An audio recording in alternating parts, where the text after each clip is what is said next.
To address a question that had been raised by Tucker with Ted Cruz, I want to address it not in a theoretical way, but I want to address it by saying that Israel is recognizably now connected to its ancient past. And this is observable every day. You don't have to do a genetic study. You don't have to. You're basically looking at people who in many ways resemble physically the way they used to be. They dress like the Virgin Mary. They look like the prophet Samuel. They walk, so they have that ancient look.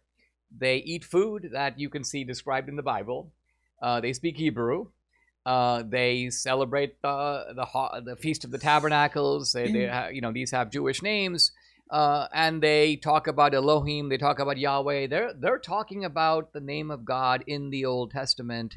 So now, when I did some exchanges of text with Tucker, he was focusing on the fact that, well, what about these Jews in Europe? And is their DNA, blah, blah, blah, blah, blah.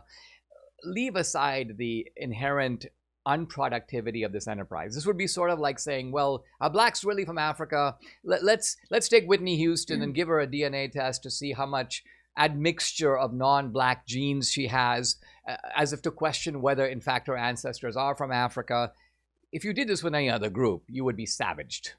But leave aside the singling out of the Jews for this genetic type of inquiry, and I just look at it this way, that if you look at the Jews in history, they have always remained a people apart. I remember, for example, really being struck when I first read The Merchant of Venice, which, by the way, some people have criticized as giving an anti-Semitic portrait of Shylock. I don't think it does. But what it does show is that you've got this Jewish community in Venice. They are not part of Venice. They have their own quarters. They deal with their own people. When Antonio goes to Shylock for money, Shylock doesn't have it all. Shylock goes, I've got to go to this other Jewish guy, basically a fellow tribesman, he calls him. I got to get the money from him. I'll then give it to you. Shylock lives in a sort of segregated society. He doesn't eat with Christians. He certainly doesn't want his daughter to marry a Christian. And when his daughter Jessica runs away with a Christian, Shylock is like, his world is shattered.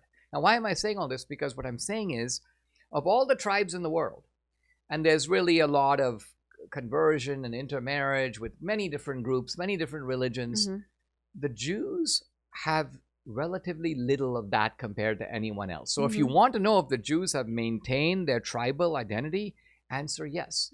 We had in the suburb of Bombay that I grew up in, a single Jewish family, right? I didn't know any other Jews, but this Jewish family stood apart. It's like they looked different. They didn't do the same things as everyone else. They maintained a kind of Jewish identity. And this is even in India, which is mainly made up of Hindus and Muslims and Christians. And then like the Jewish family that lives on that street that is identified kind of in that way. So the point I'm trying to make is that these have been a people apart.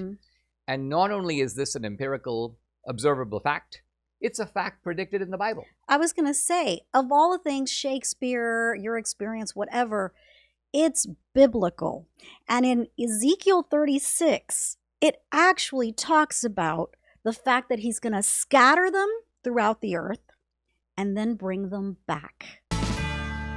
When I first came to America around 1980, I had $500 in my pocket. Now, if I had been frugal and not spent a penny of that money, what would it be worth? What could it actually buy now compared to what it could buy in 1980? Answer, less than $130. Why is that?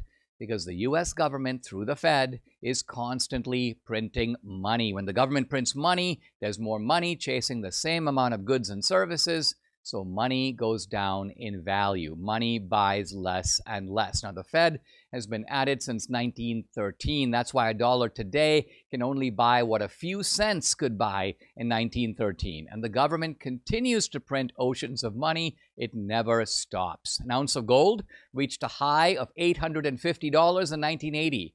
Now, it's worth around $3,900 an ounce. So, historically, over time, gold has gone up and up in value, and dollars have gone down and down. And what about in the last 12 months? Gold is up over 40%. I believe now is the time to find out how you can diversify your savings with gold and silver. That's why I've partnered with Goldco.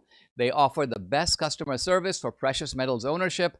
They are also the only gold dealer that offers a first-time gold buyer rebate of up to 10% in bonus silver on qualified purchases. There's no better offer out there. To learn more about how to safeguard your savings from the dollar's decline, visit dineshgold.com. Easy to remember, dineshgold.com.